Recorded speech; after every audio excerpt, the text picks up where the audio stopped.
In this video, I'll show you how to display the critical path in a project in Project for the Web.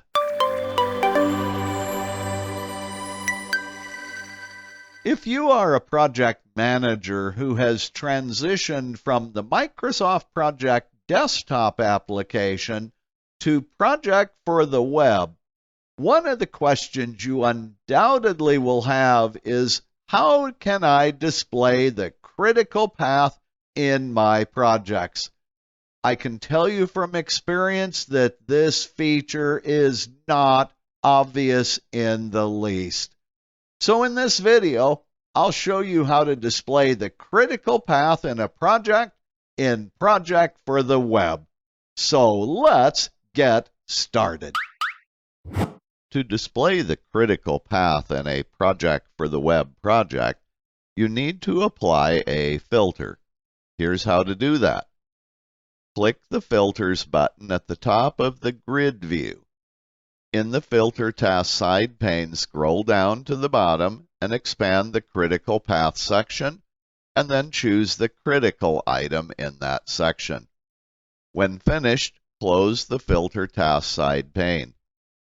Project for the Web displays all of the critical tasks in the project which comprise the critical path. The critical path, by the way, is the series of tasks that cannot slip without impacting the final finish date of the entire project. Notice that task number 26 is the first critical task in this project. That may surprise you, but it actually is true. It is the real situation. Let me show you why number 26 is the first critical task. I need to go back to the Filters button and choose Clear All in the Filter Task side pane, and then I'll close the side pane. Next, I'll go to the Timeline view.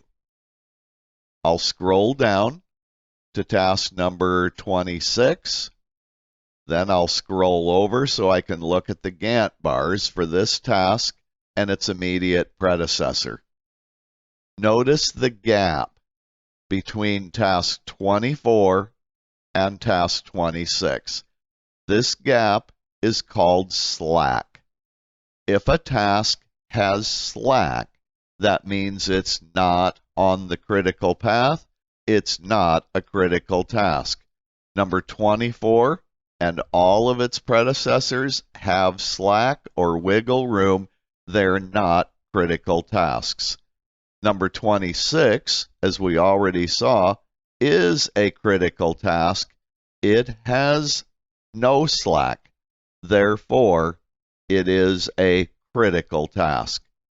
So now you know not only how to display the critical path in a Project for the Web project, but you also have an idea of how to troubleshoot and understand what the critical path truly is in an individual project. Now you know how to display the critical path in a project in Project for the Web. And I think you'll agree with me, that wasn't very obvious, was it? As always, I hope you'll like my video, subscribe to my YouTube channel, click that notifications button if you would. If you have questions or comments, as always, please type them in the comment section below. And as always, I'll see you in my next video.